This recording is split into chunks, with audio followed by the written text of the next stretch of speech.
네, 세월호 침몰 사고 오늘로 19일째죠.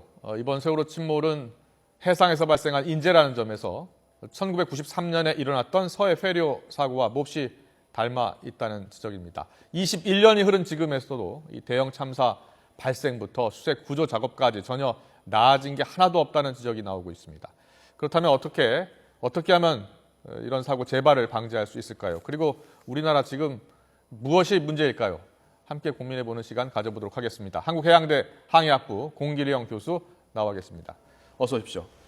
네, 서해 회리오 사고하고요. 이번 세월호 침몰 사고와 거의 흡사하다 이런 지적을 하시는 분들이 많아요. 그렇게 보십니까? 그렇습니다. 네.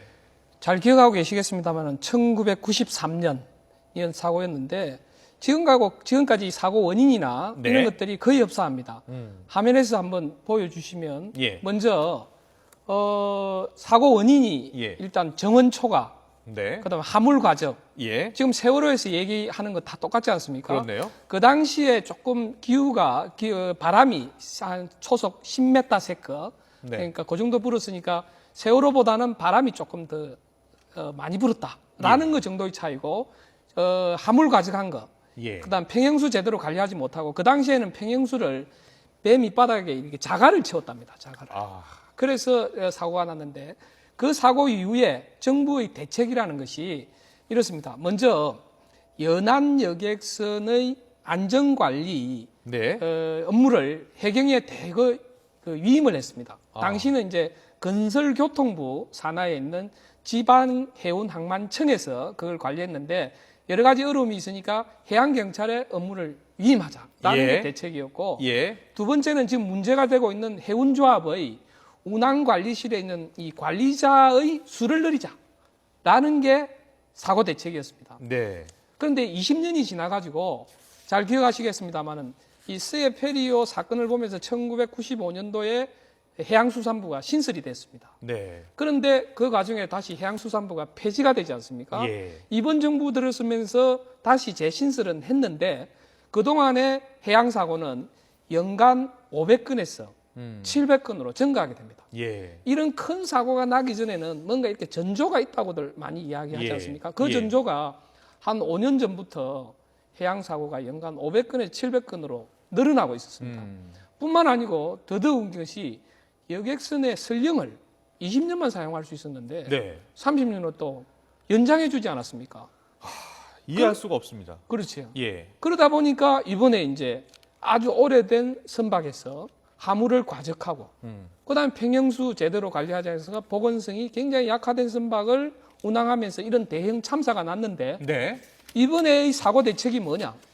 지금 정부에서 발표하고 있는 거는 그때그때 미봉책으로 막 내놓지 않습니까? 그렇죠. 이걸 종합적으로 분석해서 근본적이고 체계적인 대책을 세워야 되는데 이 기회를 통해서 이런 사고가 다시 재발하지 않도록 그 대책을 한번 말씀드리고 싶습니다. 예, 이거 제대로 대책 마련해야 돼요. 그때 사고가 났을 때도 정부 차원에서 제대로 된 대책 마련하겠다라고 약속을 했거든요. 하지만 21년 동안 바뀐 게 하나도 없습니다. 먼저 배의 노후화 문제 짚어보겠습니다. 세월호가요, 18년 된 일본에서 만들어진 낡은 배였습니다. 그걸 수입을 해서 다시 운항을 시킨 거 아니에요? 이거 문제 아닙니까? 의문사항이 그러면 일본은 왜 18년 된 거 계속 쓰지? 일본은 선령 제한도 없습니다. 예. 근데 모든 기준이 국제 기준입니다. 국제 기준은 우리나라 지금 페리오 로로 선박들도 국제 기준에 맞춰서 항해하는 선박들은 아주 관리를 잘하기 때문에 안전합니다. 그런데 연안 여객선은 영세하다는 이유 때문에 사실은 정부가 그 업체들한테 특혜를 준 겁니다. 특혜를. 그런데 그 특혜 속에서도 일본은 그러면 왜 18년 된 배를 운항 안 하느냐면은 워낙 규정이 까다롭기 때문에 예. 15년만 되면 그 수리하는 비용이 새로 만드는 비용보다 더 많이 들어가는 겁니다. 15년을 기준으로. 그러다 보니까 일본은 우리가 한 15년 이상 지나가면 더 이상 배를 운항 안 하려고 합니다. 왜냐하면 수리비, 정비비가 더 많이 들어가니까. 그런데 우리나라는 아무래도 규정이 좀 덜 까다로우니까 그걸 수입해가지고 또 개조를 해가지고 욕심을 내가지고 과적까지 하는데 이게 배가 노후화되면 제일 큰 문제가 뭐냐면은요. 우리가 그냥 상식적으로 판단할 때는 배 외판 이런 데서 뭔가 이렇게 녹이 써가지고 구멍이 나서 물이 들어올 것 같지만 그거보다 더 근본적인 문제는 메인 엔진이라고 하는 주기관이 오래되면 아무래도 고장이 잦지 않겠습니까? 예. 또 이번에 사고의 원인을 제공한 그 조타, 우리 자동차에서는 조향 장치 이런 것들이 이 사고가 많습니다. 그다음에 항해 장비도 예. 노후화되기 때문에 아무래도 사고 위험이 배가 오래되면 위험해질 수밖에 없죠. 네, 알겠습니다. 교수님, 이게 문제가 한두 가지가 아닙니다. 잠시만요. 지금 또 속보가 들어와 있는데요. 자, 박근혜 대통령이 진도 팽목항을 지금 방문하고 있는데요. 박 대통령의 방문 현장 화면이 있으면 좀 봤으면 좋겠는데요. 지금 들어와 있습니까? 네, 박근혜 대통령이 현장 방문 화면 앞서 보셨는데요. 지금 안에 들어가서 실종자 가족들을 만나서 면담을 했습니다. 면담 내용이 지금 들어와 있습니다. 한번 소개해드리겠습니다. 박근혜 대통령은 이 자리에서 사고 발생한 지 20일이 지났는데 그동안 얼마나 힘드셨느냐. 사고 다음 날 가족 여러분을 만났지만 살이 타들어가는 듯한 심정이실 겁니다. 그리고 여러분의 심정이 어떠실지 생각을 하면 가슴이 메어지고 그리고 가족을 잃은 사람의 슬픔을 겪어봐 잘 알고 있습니다라고 말을 했습니다. 그리고 여러분이 어떠실지 생각하면 가슴이 메인다라고 말을 했고요. 또 실종자분들의 생還을 기원했지만 아직도 실종되고 돌아오지 못한 분들이 많습니다. 여러분의 참담한 심정을 헤아리며 마지막까지 최선을 다해 구조 작업을 진행하겠다라고 말했습니다. 가족분들의 아픔을 딛고 일어서기를 바란다라고 말했고요. 사고 발생부터 수까지 무한한 책임을 느끼고 있다. 그동안 여기 계시면서 마음에 담아두신 이야기 해주시면 한시라도 빨리 조치를 하겠다라고 말했습니다. 여기에 대해 유가족은 이렇게 이야기했습니다. 대통령님 질문 있습니다. 여기 계신 이주영 장관님을 어떻게 하실 겁니까? 라고 물었습니다. 이때 박 대통령은 사고에 책임이 있는 사람, 죄를 지은 사람들은 철저히 밝혀서 엄벌에 처할 겁니다. 합수부에서 사고 원인과 경위를 단계별로 찾는 중입니다. 공직자와 정부 관계자도 책임을 못 다한 사람은 엄중문책하겠습니다. 국가 기반도 바로잡고 안전 시스템도 세우도록 하겠습니다. 라고 답변을 했다고 합니다. 그리고 박 대통령은 이제 대책본부 상황실을 나와서 바로 시신 확인소로 이동을 했다고 합니다. 그리고 시신 확인 절차에 대해서 같이 했다고 합니다. 네, 여기까지 정리를 하도록 하겠습니다. 화면 들어오고 또 녹취 내용 들어오면 다시 전해드리도록 하겠습니다. 네, 계속 세월호 참사 무엇이 문제인지 짚어보도록 하겠습니다. 교수님, 이 선박 수령 이야기를 지금 하다가 중단이 됐는데요. 일본에서 이 18년 된 세월호를 판 이유가 여러 가지가 있겠습니다만 지금 위험하다라고 본인들이 판단을 하지 않았겠습니까? 15년 이상 되면 거의 운행을 안 한다는 것이고요. 관리 비용이 많이 드니까. 예, 규정대로 하면. 그리고 실제로 거의 고물값으로 팔았다고 하던데요. 그렇습니다. 그 일본에서는 그 배를 가지고 있으면 워낙 점검이 까다로우니까 수리하고 정비하는 비용이 굉장히 많이 높아집니다. 그래서 제가 알기로는 100억 정도 되는데 그는 고물값은 아니고 그게 네. 아마 선체 비용은 5억도 안 될 겁니다. 고물값은. 예. 근데 어느 정도 이제 우리는 왜 그러냐면 30년까지 쓸 수 있으니까. 네. 그러니까 그거 비용 감안해서 100억 조금 더 넘게 아마 도입을 한 건데 그 새로 그런 배를 지으려고 그러면 제가 알기로는 한 600억 내지 700억 이상의 돈이 듭니다. 네. 예. 그렇다면 이제 대책을 한번 교수님 어떻게 마련하는 게 좋을지 한번 짚어보도록 하죠. 자, 처음부터 이 배가 이제 일단 수입돼서 다시 이제 재활용한 것도 이제 문제고요. 그리고 이제 사고 원인을 좀 짚어보면 과적입니다. 그 과적 단계서부터 잘못된 거예요. 그러니까 과적을 점검하는 곳이 분명히 있고요. 그리고 과적을 하지 않아야 되는데 서로 짬짬이로 과적을 눈 감아준 겁니다. 그렇지 않습니까? 그렇습니다. 예. 먼저 이 선박회사 청해진은 먼저 배를 18년 된 배를 도입하면서 예. 그대로 운항해도 사실은 위험한데 오래됐기 때문에 또 욕심을 냅니다.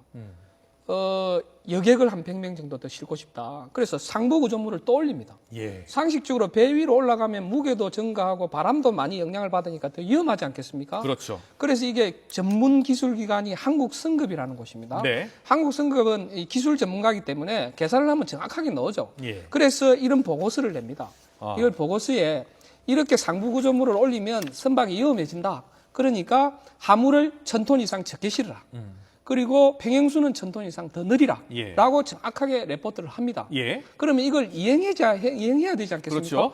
그런데 이 보고서는 선박회사만 가지고 있는 겁니다. 네. 선박 해사부는 가지고 있고 이걸 관리 감독해야 될 해양 경찰은 이 내용을 모릅니다. 이 현재 우리 법 구조상 몰라도 아무 문제 없도록 되어 있는 게 제일 큰 문제지. 서로 공유해야 되는 게 아니고요. 그렇지. 상식적으로 되면 공유해야 되는데 예. 법적으로는 이 해양 경찰은 몰라도 된다는 거죠. 그래서 과적 거의 3배 가까이 실었던데요. 그러니까 예. 해양 경찰이 과적을 냈으면 우리 육상에서도 화물차가 과적하면 벌금 매기지 단속하죠. 않습니까? 예. 그런데 해양 경찰이 과적했는지 안 했는지 모르니까 단속 자체가 안 되는 거지. 예. 안 되고 그거에 대한 그 관리 감독을 어디다 맡겼냐면은 이 정해진 해운이 직접 관리한 운항 관리 규정 예. 여기에 보면 몇 톤 실으라 이런 게 다 나와 있습니다. 예. 이거에 대해서 해양 경찰은 이렇게 심사만 하겠다는 겁니다. 심사만 하고 예. 그거에 대한 그러면 항해전 관리감 점검은 누가 하느냐? 이 선박 회사들의 친목 모임이라고 할 수 있는 해운조합의 운항 관리실에 있는 운항 관리자한테 맡겨놨으니 이거는 뭐 제대로 관리 감독이 제대로 되지가 않겠죠. 근데요, 보통은 이 정부기관이 관리 감독권을 가지려고 하잖아요. 자기가 힘이 있으니까. 근데 이상하게 해양경찰은 놀려고 했단 말입니다. 단순히 책임 회피를 위해서일까요? 아니면 차후 퇴직해서 관련 회사에 들어가기 위해서일까요? 두 가지 다 관련이 됐다고 보여지는데 첫 번째는 책임과 관련된 문제가 많습니다. 이 안전관리에 관해서는 전문적인 기술 지식이 필요하거든요. 그런데 이제 그 부분에 대한 자신이 없으면 가능한 한 그 부분에 대해서 책임을 안 지려고 하면 모르는 게 제일 좋지 않습니까? 예. 그다음에 현재 실정법상 몰라도 아무 문제 없도록 그렇게 법을 만들어 놨습니다. 그러니까 담당 관련 기관들은 몰라도 된다. 그러니까 다시 말해서 과적 단속 안 하겠다는 거하고 같은 거죠. 대신에 그 과적 단속을 관리해야 될 기관에 대한 지도 감독만 하겠다. 지도 감독만 하겠다. 예. 그래서 사실은 여기 해운조합의 운항관리실의 중간 간부들은 대부분 해양경찰에 근무하던 사람들이 있고, 네. 그다음 그 이사장은 알려진 반대로 해양수산부에 차관하던 분이 있다가 그만뒀고. 차관 출신이. 그렇지. 예. 차관하시죠. 그쪽으로 가 있고. 또 해양경찰 출신이 또 그쪽으로 가 있고. 여기서 제가 한번 꼭 짚어드리고 싶은 거는 이번 사고가 났는데 예. 관계 법령상 책임질 공무원은 아무도 없습니다. 그렇습니까? 예, 지금 관련 공무원들이 겨우 검찰에서 구속할 수 있는 거는 개인 비리, 횡령 요 정도밖에 안 됩니다. 업무상은 관련 규정은 이렇게 아무도 책임 안 지도록 그렇게 구조화되어 있습니다. 이 부분을 앞으로 또 세월호 대책이라고 내놓을 거 아닙니까? 예. 그러면 입법 과정에서 또 행정관료들이 다 뺍니다. 이건 누가 감독 관리하고 계속 이거 추적을 해야 될지 이 대한민국이 선진화되기 위해서는 이 부분이 중요한 부분. 법령 개정하려면 국회의원들이 해야 되는데 예. 국회의원들 또 외유 보내줬다는 거 아닙니까? 그렇습니다. 네, 총체적인 문제입니다. 총체적인 문제고요. 자, 이 해양 사고가 그럼 일어나면 제대로 처벌을 해야 됩니다. 그 해양 심판원이라고 있죠. 예. 예, 해양 심판원 해수부 산하고요. 근데 징계를 최근 4년간 얼마나 했나 봤더니 0이던데요? 예. 이게 이제 해양심판원이 뭐냐면은 예. 법원에서 재판을 해야 되는데 예. 이건 너무 전문적이니까 법원에서 판단이 안 된다. 그러니까 해양심판원에 가서 조사를 해서 법원이 재판 판결을 하는데 좀 도움을 달라. 그건데 그게 역시 해양수산부 산하에 있는 해양심판원입니다. 예. 거기 원장도 해양수산부 공무원이고요. 예. 그러다 보니까 그 관련 기관에 대해서 처벌을 너무 많이 하면 결국은 또 그걸 관리해야 되는 해양수산부나 해양경찰이 또 다치지 않겠습니까? 그러다 보니까 처벌 수위가 높아질 수 없는 구조로 되어 있습니다. 그렇다면 각자의 역할, 책임을 법으로 규정을 하고요. 그걸 지키지 못했을 경우에는 반드시 책임을 지는 그러한 법 개정이 시급하겠군요. 그게 책임 행정이고 앞으로 법 개정돼야 되는데 네. 잘 아시는 것처럼 입법 과정에서 또 전문 행정 관료들이 가서 또 그 부분에 대해서 처음에는 그 여론이 있으니까 좀 더 처벌 규정을 강화했다가 나중에 갈 때는 이제 유야무야되고 또 우리 언론에서도 그거에 대한 관심이 지속적으로 되지 않으니까 빠져나가게 되는. 그러다 보니까 이게 20년 전에 스에페리오, 네. 20년 후에 세월호, 또 20년 후에 어떻게 될지 이번으로 마무리를 지어야 될 것 같습니다. 공일영 교수님 말씀 들어보면 이 관리 감독 맡아야 될 어떻게 보면 가장 책임 있는 이 부서들인데 이들이 책임을 안 지는데 선원들이 책임을 지려 하겠습니까? 그렇습니다. 그러니까 이제 이 해양수산부나 해양경찰에 이는 선박 안전, 해양 안전에 관한 전문 기술 관료들이 있어야죠. 예. 그래야 이게 뭔가 이 지도 감독이 되지 않겠습니까? 그런데 그게 없으니까 이 지도 감독에 대한 전문 지식이 없다 보니까 계속 이렇게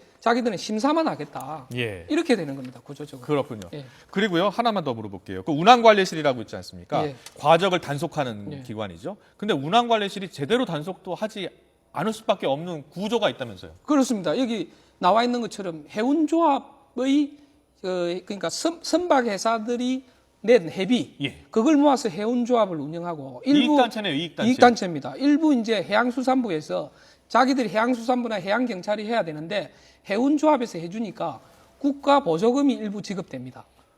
국가 보조금도 받고. 받습니다. 맞습니다. 예. 그러니까 이 구조에서는 선박회사나 해운조합이나 그건 같은 기관인데 이게 제대로 된 단속이 될 리가 없는 거죠. 네. 예, 굴맛 터질 만했던 곳이 지금 터진 거군요. 한마디로 얘기하면. 네. 저희 언론도 책임이 없다고 할 수 없겠습니다. 이거 제대로 밝혀냈어야 되는데. 예. 그리고 마지막으로 하나 여쭤보겠습니다. 이 수색 작업이 오늘 19일째인데요. 자, 좀 더 효과적인 구조 방법에 대한 논의가 필요한 시점이라고 합니다. 자, 어떻게 하는 게 좋겠습니까? 저는 이제 구조와 인양을 분리해서 얘기하고 싶습니다. 예. 일단 실종자 시신을 먼저 수습해야 되지 않겠습니까? 예, 그게 우리 실종자 가족들의 아픔을 조금이라도 치유하는 방법이기 때문에 이 사고 난 선박을 인양하는 것은 다음 문제입니다. 이게 사고 선박을 들어 올리는 것도 이 실종자를 시신을 수습하는 데 초점이 맞춰야 됩니다. 당연하죠. 예. 예. 그런데 현재의 그 선체에 있는 그 선체 상태에서는 현재 실종자들의 전체 시신이 수습하기가 불가능합니다. 기술적으로. 그러면 제가 제안드리고 싶은 거는 사고 초기에 이렇게 선체 선수부가 좀 떠 있지 않았습니까? 떠 있었을 때. 이 상태로 다시 복원하는 게 중요하겠다. 그렇게 하기 위해서는 선수부를 조금 덜어 올리면 좋을 것 같다. 덜어 올리는 과정에서 시신이 훼손되거나 유실될 가능성이 있습니다. 그런데 시신 훼손은 선체가 움직이기 때문에 사실은 막는 게 좀 어렵고요. 유실되는 거는 현재 개방된 여러 것 있지 않습니까? 그걸 다시 막고 그다음에 큰 그물을 치고 그 선미 부분에 하면 유실도 일부 막을 수 있으리라고 제가 생각되어집니다. 그리고 선수부에 여기에 앵카가 있습니다. 예, 예. 연결된 체인이 있거든요. 예. 거기에 장력이 굉장히 많이 받습니다. 양쪽에. 이쪽에 해상 크레인이 와서 연결해가지고 올리면 아마 장력 계산을 해보면 되겠지만 제가 전문적으로 한번 계산을 해보면 거의 괜찮겠다라는 판단이 들고 또 하나가 이쪽에 바우 트러스트라고 선체를 좌우연 왼쪽 오른쪽으로 움직일 수 있는 그런 그 프로펠러 구멍이 있습니다. 예. 이쪽이 좌우로 관통이 되어 있습니다. 이쪽에 케이블을 먼저 얇은 케이블을 넣고 그다음에 그거와 두꺼운 체인을 넣어가지고 여기에 걸 수 있는 어떤 고리를 마련해가지고 여기에서 해상 크레인 우리 현재 그 8,500톤 제일 큰 거 있지 않습니까? 예, 예. 그거를 이렇게 일부 들어 올리면 선체 선수부가 일부 부상하면 잠수 작업도 하기 쉽지 않겠습니까? 그리고 또 배 전체 길이가 130m 정도 되고 수심은 제일 깊을 때가 40m, 네. 또 물이 쭉 빠지면 한 30m 조금밖에 안 됩니다. 그러면 예, 예. 선미부만 잠깐 잠겨 있거든요. 그러면 그 상태에 최대한 들어 올릴 수 있는 상태로 조심스럽게 들어 올려가지고 잠수부가 투입된다면 현재 선내에 남아있는 시신은 우리가 수습할 수 있지 않겠느냐. 이 부분을 제가 YTN을 통해서 꼭 제안을 드리고 싶습니다. 알겠습니다. 잘 들었습니다. 지금까지 한국해양대 항해학부의 공기령 교수였습니다. 잘 들었습니다. 고맙습니다.